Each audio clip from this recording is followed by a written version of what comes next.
Here on the ground, change happens fast. Problems feel frequent and urgent. It's loud and anxiety runs high. From a satellite view, the Earth looks the same as it did thousands of years ago. We've been here before. Let's learn from our past and shoot for a better future.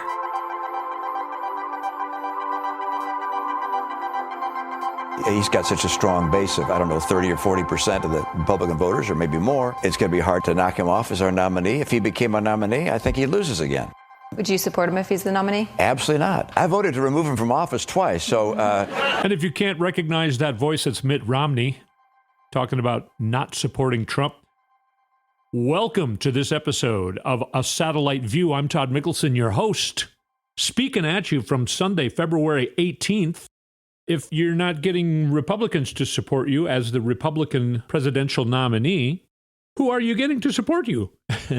We've talked about this before. In the exit polls, which are accurate because you're seeing people walking out of voting at the Republican primary in New Hampshire or the caucus, either a primary or caucus. You're seeing people coming out and asking them, who did you vote for?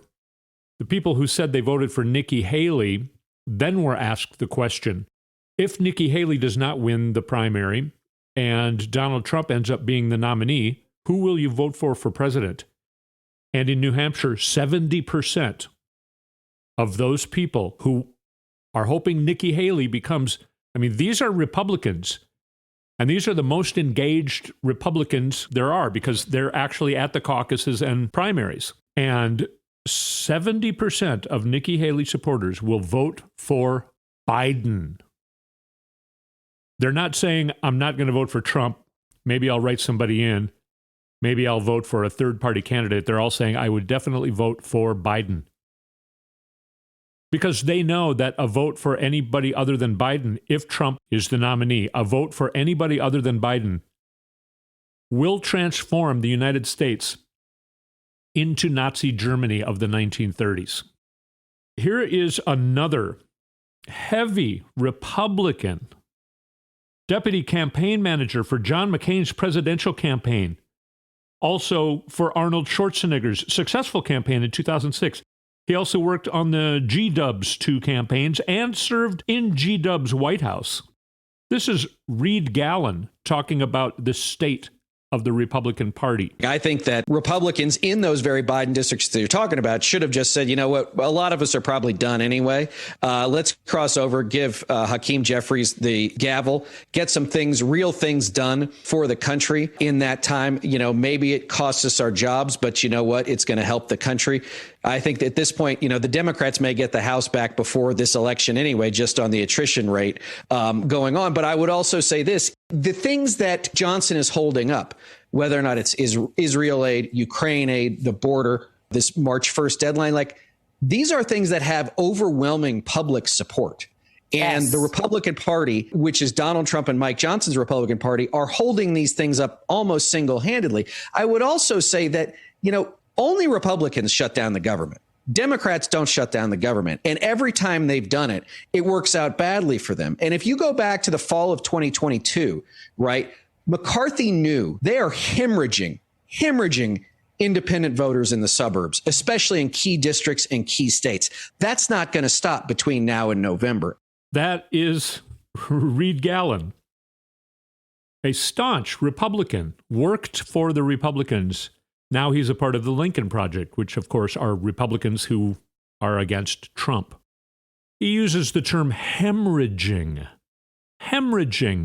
independent voters. I would say they already did that before the 2020 election, but they're still hemorrhaging voters, a lot because of the Dobbs decision.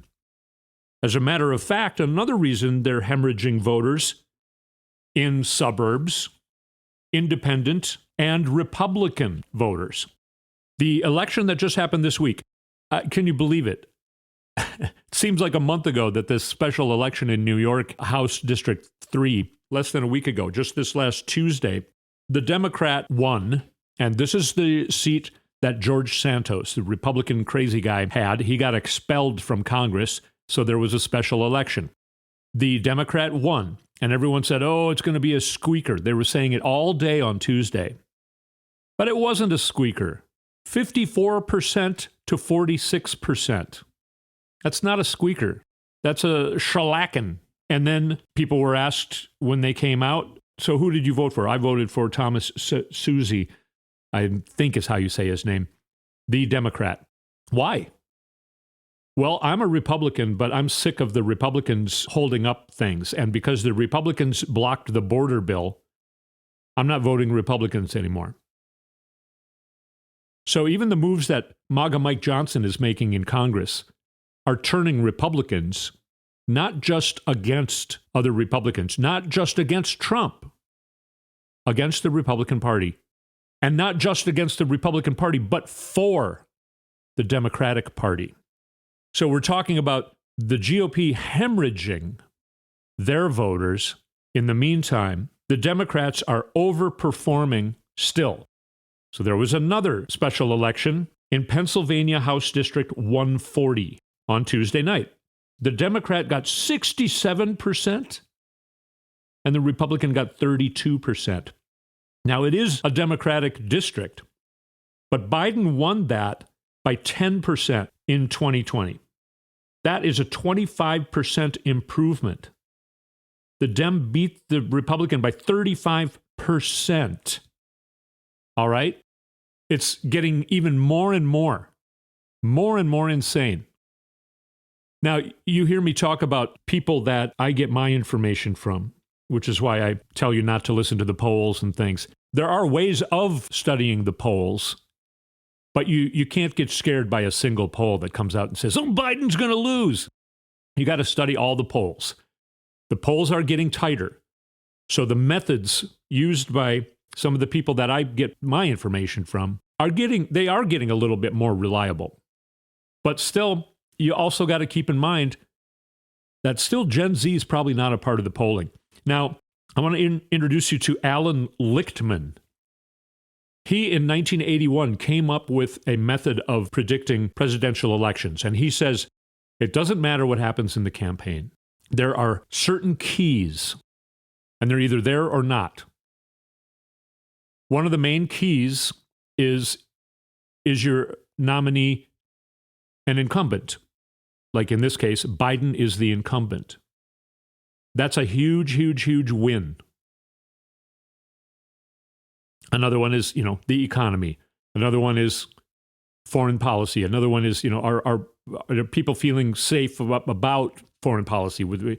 But he says, well, I'm going to let you hear what he says. Here is somebody, by the way, he has correctly predicted every presidential election since after he made that up in I guess it would have been 84, would have been his first prediction. So 40 years, this guy, Alan Lichtman, has been correct about every single presidential election. And here's what he is saying right now. That by having Biden run, the Democrats have their best chance to win, and a lot of things would have to go wrong over the next several months to predict a Biden defeat. So forget the polls, forget the punditry, keep your eye on the big picture of presidential politics as gauged by the keys to the White House. No other system comes close to a 40-year record.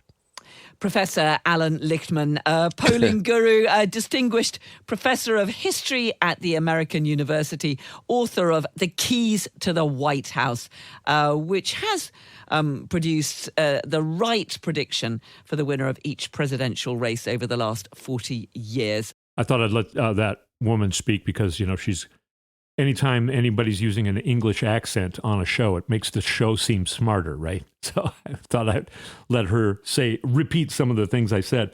Another person that I listen to is Simon Rosenberg. You've heard me mention his name before. This is actually from 9 days ago, but I think he's making some important points here about the way things are changing. This is in regards to people talking about Biden's going to lose voters because so many, especially younger people, are mad at him about foreign policy because of the Israeli thing, and or they think he's too old. And here's what Simon Rosenberg has to say about it. We are seeing in polling now stuff that I don't know that we've seen in decades, which is that there is a large contingent of Republicans who are saying they're going to vote for Biden. These are Republican primary voters, right? These are not just general Republicans, right? This is not the big Republican electorate. These are the intense voters who showed up in a low turnout primary. We've never seen anything like this. There's never been a sizable audience in one party ready to go vote for the other party in the general election. I'm not really worried about where things are. Every campaign has assets and liabilities. Every campaign's got challenges. It's the nature of the beast. Building these large coalitions to get over 50% is really hard. I will say that I think the impact of Israel, the war in Israel, Hamas, and Biden's handling of it is a little exaggerated in my view. If you look at the Economist YouGov poll, the most recent one, they asked 18 to 29-year-olds their most important issue. And the number of 18 to 29-year-olds in that poll who picked foreign policy was zero, right? And that's because what will matter more to the average young person come November is going to be what happens in every election, is that the economy and healthcare and these kind of bread and butter issues always are the dominant issues, with very few exceptions. So you hear what he's saying there, and even young people, they're concerned about the economy. And I'm telling you right now, young people and everybody is concerned about women's reproductive health care and the access to it. Trump has doubled and tripled down, I think even just this weekend. I think he said something yesterday. He wants to do a national abortion ban. That's where the Republicans are, and that's why a lot of Republicans are saying, if it's Trump and Biden, I will vote for Biden. Now, I wanted to start the show with the encouraging news about the election and polling and blah, blah, blah. Don't be scared. My usual thing, but that is some new information coming out all the time here. But now we're going to do a deep dive back in time to an ancient period. Let's go all the way back to the year 2016. Ancient times. Try and picture a whole different world, the pre-Trump world. In 2016, if you remember, Donald Trump was saying, I'll release my taxes right after the audit is done. He kept saying he was going to release his taxes. Everyone was asking him, are you going to release your taxes? Every president since Nixon has released their taxes because Nixon was doing some nefarious stuff and he was trying to prove that he wasn't. That's a whole nother subject. I'm not even going to comment on that. But because of his criminalities, every president since Nixon has released their taxes before the campaign even really gets, steaming ahead. Suzanne Craig is a Canadian investigative journalist who works at the New York Times.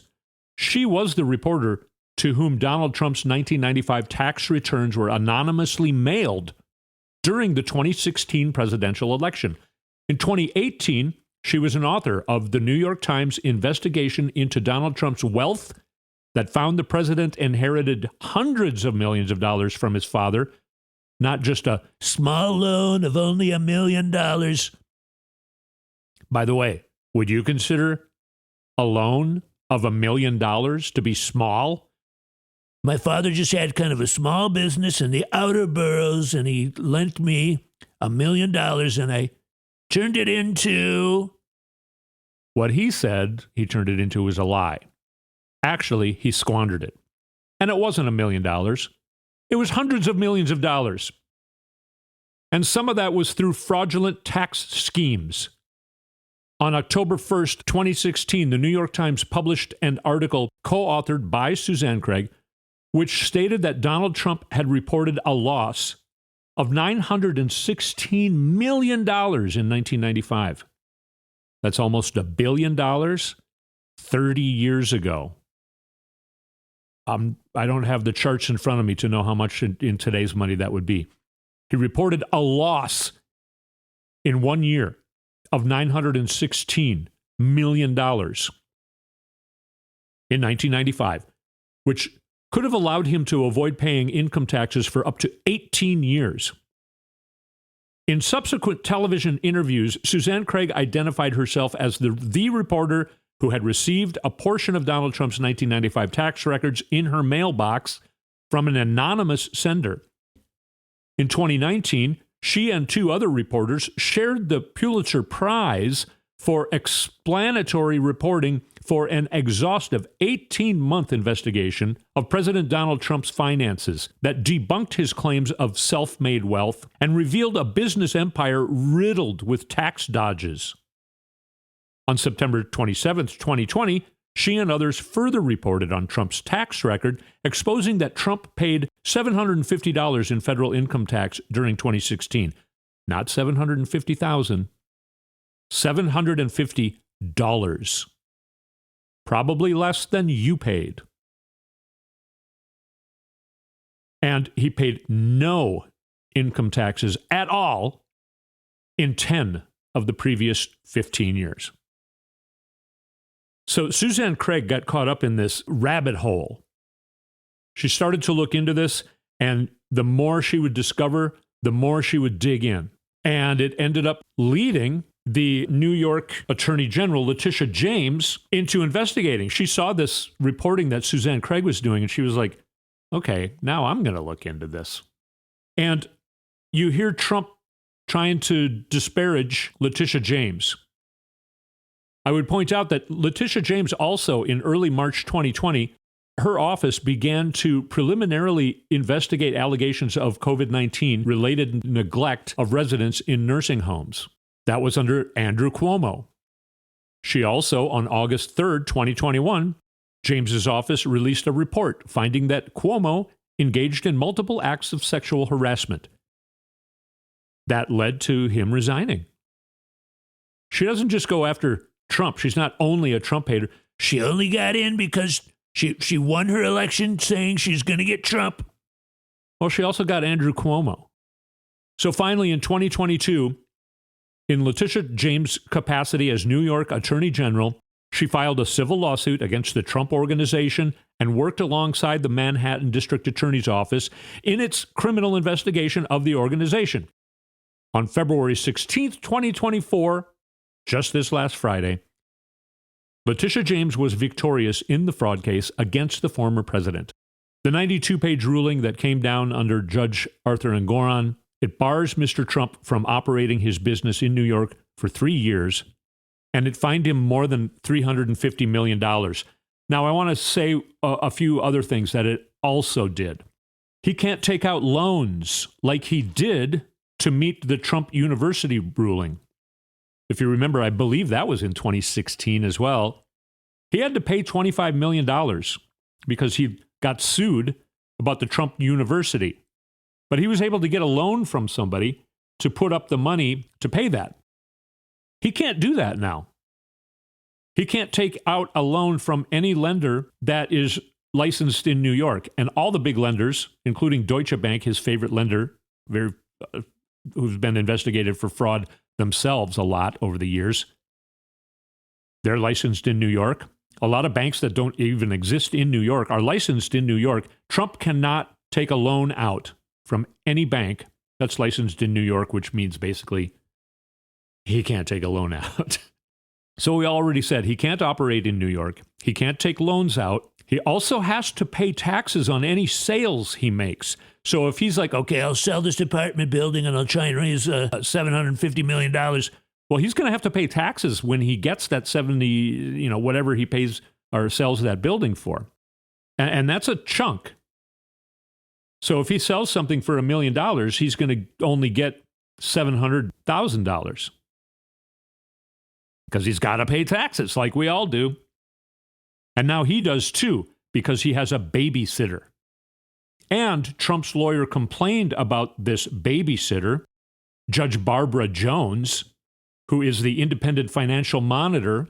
A detailed report by Judge Jones over the past 14 months has identified tons of problems ongoing with Trump Organization. Bad math, late reports, non-existing reports, phantom loans, unreported things. There's probably going to be more illegal stuff coming out about that.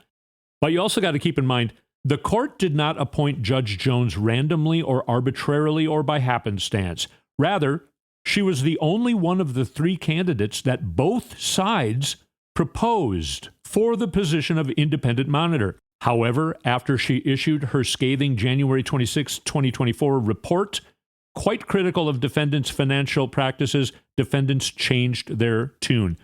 Trump and his people agreed to have her be the independent financial monitor. So when they try and complain about her, they're absolutely full of crap. Another thing that Suzanne Craig reminds us of, this whole audit, the IRS audit that's been going on for years, she's been trying to find out as much as she can, and it's kind of difficult to do so, but she's saying it's very likely that that audit is going to cost him another $100 million. And on top of the $355 million, he also has to pay prejudgment interest. You've probably heard these terms. I'm going to try and explain it quickly because we're way over time for the first break, but a lot's happened this week, so I hope you can bear with me for a longer show this week. The prejudgment interest means he's penalized like $164 million. Say that happened, in 2014. He has to pay interest on that, and I believe it's 9% interest on that. Not starting now, but he has to go backwards and pay back interest starting from whenever that fraud happened. So right now, a lot of experts and sources are saying that that's probably another $100 million. The judgment right now in the New York fraud case comes to $453,500,000. Add that to the total of more than $88 million that he owes E. Jean Carroll. He's running out of money. He's going to run out of money. So he's going to have to start liquidating. And Heidi and I are planning on buying Mar-A-Lago. We figure the price is going to be something like $100,000, which I think we can get a loan for.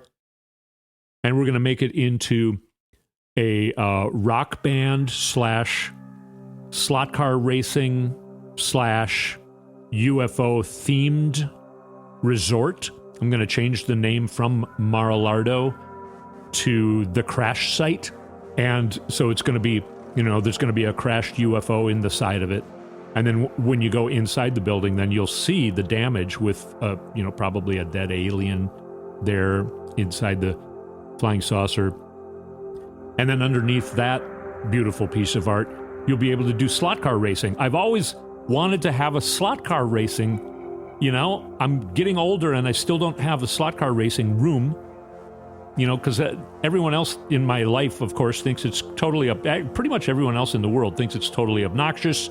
So I can't talk anyone into letting me have a slot car racing track. But Mar-A-Lardo is going to turn into, it's going to be called the Crash Site Live Entertainment and Slot Car Racing Track Resort. I can't wait till he puts it up for sale. I'm going to grab it. Yeah, I'm going to grab it. Way over time. We're going to take a break. You are listening to A Satellite View. I'm Todd Mikkelson. We'll be right back.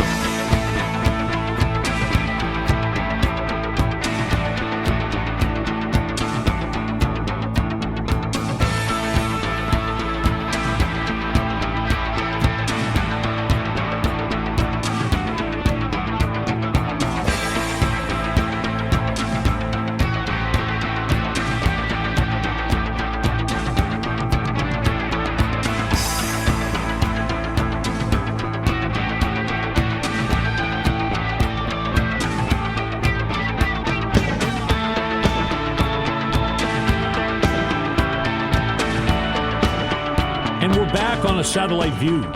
By the way, if you like the music, go to toddmickelson.com. Hit the music link, and you can find this and much more music. Going to hopefully be adding some new music. I have a collection, kind of an album, that I hope to be releasing very soon. Still kind of working on the artwork, but yeah, I've been having fun working on new music lately. It's been very cool. We were going to take our Christmas tree down. I don't know if you do this, but we always leave it up way too late. But we kind of like it. It's It's a fake white Christmas tree that has colored lights, and it's a really nice glow in the house. So we end up leaving it up way past Christmas, and we kind of dread the task of taking it down. It's another reason why we leave it up. So this year I thought, I'm going to call a tree service to take down our fake Christmas tree in our living room. And I called the tree service and I said, hey, yeah, we need a tree removed. And they said their base price is $750. I was like, what? Really? I mean, this is just a fake Christmas tree in our living room. And they said, no, we have to stick to our base. We can't afford to even show up at your house, with all of our equipment. And, and I'm like, you might not need all your equipment. They said, sorry, we got $750 to take down our fake Christmas tree. So we're pondering the decision. Here's something that I think you can agree with me. Are you getting sick of people putting microphones in front of Trump supporters all the time? It makes you think that there are more Trump supporters than there actually are, because you never see anybody, you don't see a Biden supporter talking into a microphone, because they're just regular people. You can't even recognize them. They're not wearing freaky clothing and wagging freaky flags and yelling and screaming, I just assume that every normal person is a Biden supporter because they don't want the United States to turn into 1938 Nazi Germany. But that's just me. Something apparently has happened.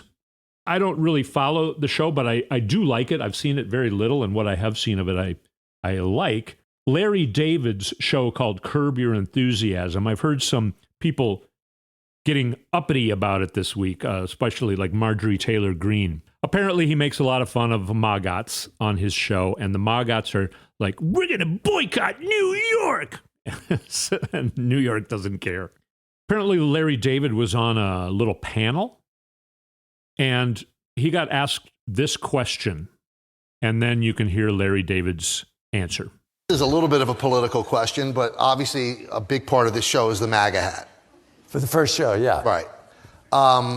There are people that wear the MAGA hat and like what the MAGA hat represents. Are you afraid about alienating them? They could be fans of the show. Alienate yourselves. Yeah. Go and alienate. You have my blessing. No, I can give a fuck. Exactly. That's how we should be feeling about the MAGAs. It's the first time I've let a curse word on the podcast, but he's the kind of guy who just says it like it's music, And New York doesn't care. Neither does Larry David. I just think it's kind of hilarious. The thing is that Trump knew that those people were stupid. He knew there was a swath of Americans that are really stupid that he could talk into voting for him. Now, of course, he would have never won the election without the help of Russia. There's a lot of evidence of that. Yes, Russia did happen. But back in the old days, Trump used to be a Democrat, and he had, there are rumors that he's even told his friends that if I ever did run for president, it would be as a Republican because they're dumber. I can convince them to vote for me, even though I have no idea what the hell I'm doing. I think that's changing now, but I want to demonstrate for you here a little bit about one of the dummies. This is Alina Habba. She's Trump's lawyer. All the numbers, $453.5 million, plus $88 million, plus $100 million in prejudgment interest. Alina Habba is the one who lost all of that money for Donald Trump. And then after those verdicts come in and she loses all that money, here's what she says is going to happen. They will not get away with it. We will come at them. We will come hard, and we will literally fight until the truth comes out. There was nothing wrong. President Trump has done nothing wrong. All he has done is won a campaign And that is scaring them because they know when he goes back in November 2024, he is going to clean house. And that is truly the problem. It's not about Mar-a-Lago's worth. It's not worth $18 million. It's worth probably $1.5 billion at the least. It is not worth Trump Tower, 40 Wall Street. That's not what this is about, Sean. You know it and I know it. Yeah, she thinks there's something still is going to happen. We're going to come at you fighting hard. You know, they say things like, we're going to get a real trial in a real state. Maybe Alabama. We're going to redo this trial. That's not how it works.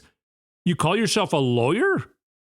I know it's not how that works. I mean, and I don't know if she's just playing the part of an idiot on TV, or if she really believes this stuff and she's just, they're trying to keep the idiots on their side.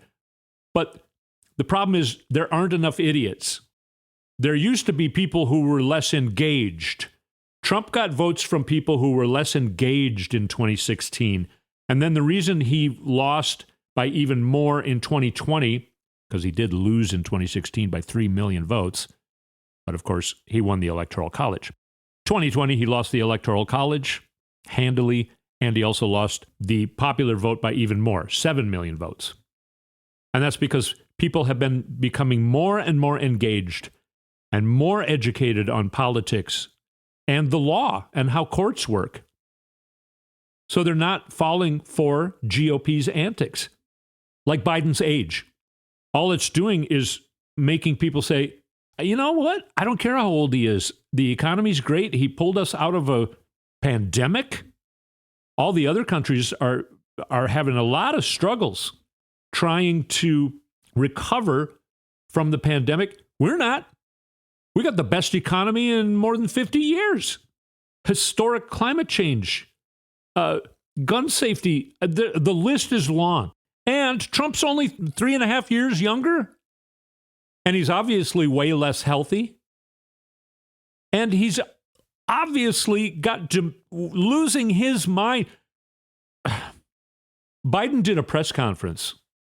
Watch that press conference and tell me that he's losing his mind. Tell me that he's going off the rails. I'll play you here. I was going to save this for the end, but I'll play it for you right now. This is kind of fun. Some edits. This is Trump talking into a microphone. Never said Trump's a great speaker. Never said, I've never heard it. I don't like mosquitoes. Your climb, they call it climate. I don't mind being Nelson Mandela. They want to debank you, and we're going to debank transactions. But I know paper. I know cans. An anonymous, really an anonymous country, and you do applicable. I took a cognitive test. We're funding Hezbollah and Hamas. You have a better chance of being struck by lightning than hitting a whale. We can't do anything. It would be nice to have an intelligent person be president. We would be in World War II. What? What is? In 1870, President Ulysses S. Grant, that beautiful Orion space capsule, the combat infantryman badge our nation as a sovereign country. A lot of work has been done, a lot of renovation, if you look at some of it. Defensive missions and missiles. Your devotion, prowess, then you will gain momentum. Heroin alone, if you look at the heroin epidemic. The federal government is conducting an aggressive investigation. And to delegitimize. As bad as it is, it meant something by an anonymous, really an anonymous. You're going to see some statistics coming out. Americans of all walks of life rose up. Assistant Secretary Girard and Surgeon General Adams. Heart, lung, and liver transplants annually. Advising lawmakers, but China's their supply chain. This Russia thing with Trump, I hope they now go and take a look at the oranges of the investigation, the beginnings. And every single car out there, even the really expensive ones, and we used to have Radio Free Europe, Radio Free Europe. The Nazis, the invasion of Normandy, and the Federation of Europe. A brilliant star shone in the east, wise men traveled far. Really big beneficiaries. Whole state to be a sanctuary. Anyway, that could go on longer as well. You could add another 60 seconds every weekend to those recordings. That's a guy who doesn't have control of the signal going from his brain down to his mouth. Joe Biden is old. He's got a great administration. He's been the most do-it-to-it president, getting historic legislation done, I would say, since FDR. And also, Trump's trying to take over the RNC. He's trying to get Lara Trump to be the co-chair, and she's saying every penny from the RNC is going to go to pay for Donald Trump's lawyers and court hearings. They're at the bottom of the barrel of coming up with ways to try and save him. He's losing his donors, his large donors. He's running out of money. He doesn't have enough money to put up the funds that it would take to appeal these results. They say they're going to appeal it, but at the moment, it doesn't look like they can. And another very important thing happened this week. James Comer, well, we got to impeach somebody. Donald Trump said we got to impeach somebody, so otherwise he's going to be the only one impeached. And because he's the only one who committed crimes. It's not my fault Joe Biden didn't commit any crimes. Well, the main quote-unquote whistleblower, Alexander Smirnov, of course, totally sounds like a Russian mobster. Alexander Smirnov is the one that put up the 1023 document to the FBI. And that's just a way for absolutely anybody to be able to report something that they suspect to the FBI. The FBI then has to spend a bunch of our taxpayer money to check into the 1023 to see if there's any legitimacy to it. The FBI looked into it back, a couple years ago when this guy Alexander Smirnov put it into the FBI. They said, no, there's nothing to this. This is just a bunch of bunk. And then Donald Trump appointed David Weiss to be the special investigator. And he now has indicted Alexander Smirnov for lying to the FBI. And he's probably going to go to prison. But it definitely stops James Comer's whole, we're going to impeach Biden because he's getting money from other countries. Well, actually, it's the Trump and his family getting foreign money. And when the Democrats have power in 2025, I predict there will be an investigation and Jared Kushner will be eventually indicted. Even the GOP Senate did an investigation into this whole Biden thing and the Alexander Smirnov 1023, and they said, no, there's nothing here. That was like more than a year ago. But then James Comer's just like, Donald Trump told me I had to impeach somebody. And he's been trying to do it. Another very important thing that happened this week, Judge Juan Marchand said, no, absolutely, this trial is beginning March 25th. This is the Stormy trial. Manhattan District Attorney Alvin Bragg said this is election interference because he was covering up information from the American people so that the American people could not know who they're voting for. So it's actually, when Trump says this is election interference, it's he who did the election interference in October of 2016 when he paid Stormy Daniels, a porn star, $130,000 to not talk. He had somebody threaten her when she was putting her child into her car in a parking lot. He had somebody say, oh, it'd be a shame if, you're a mother of such a nice child. It would really be ashamed if something bad happened to you. Because Trump is a mobster. That trial is going to happen starting March 25th. It's a criminal trial. It's a state trial. So no president can pardon him. Nikki Haley said she would pardon Trump. Well, she can't pardon him from this. So even if a Republican gets in the White House ever again, which I'm telling you is not going to happen, Trump will be in trouble for this. 34 counts, each one of them. Recommended punishment is 1 to 4 years in prison. I'm not trying to tell you that he's going to go to prison, because I don't know how anyone would handle that. That's a whole nother very complex thing. But, that's the story. I also wanted to say at the end of the last segment, my mom and I were talking on the phone, and she said, I think, he and Melania changed their prenup agreement, and I think he signed Mar-A-Lardo over to her so that it couldn't be taken away from him. And I said, actually, he can't do that because Judge Barbara Jones, the independent financial monitor, would not allow him to do that. He can't do anything by himself. He's got a babysitter. He's got to ask her permission to leave a tip at a restaurant. He's got to ask her permission to write a check for, a model car at the Five and Dime. Now I'm a little worried about myself, why that is what popped into my mind as something Donald Trump would be writing. Okay, maybe I need to see a therapist. Maybe I need more model cars from Five and Dimes. Anyway, we're not going into my mind right now. And but I do want to give credit to my friend. I talk about him on this show a lot. He and I talk a lot, and he was ahead of me for a while this week. And he pointed me in some directions that I may not have gone in to gather information for this show. It's actually he who is responsible for this show being so long this week. So my friend Doug, I got to give co-producer credit to him. He was part producer on this show. So thank you, Doug, for producing the show. I can't really pay you. I don't know. We'll see. I'll take you out for a beer or something. He said Joe Biden did a great job in his press conference. I had not yet seen it, and I don't know if I would have watched it.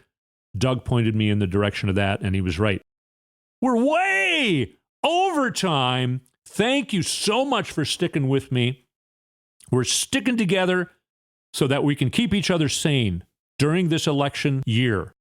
I'll give you as much information as I can from well-informed people like Professor Alan Lichtman and Simon Rosenberg, my friend Doug, and people who are really digging into this and do like what we do here. They pull up so that they're having a satellite view down onto everything. We need to consider all of the factors, not just like one poll, not just something Donald Trump says into a microphone, but everything, including what happened historically in relation with this issue we're talking about.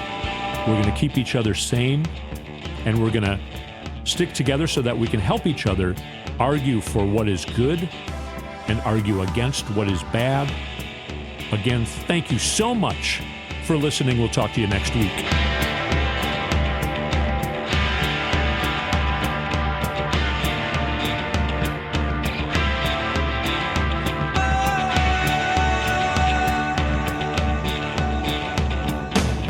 You've been listening to A Satellite View with Todd Mikkelson.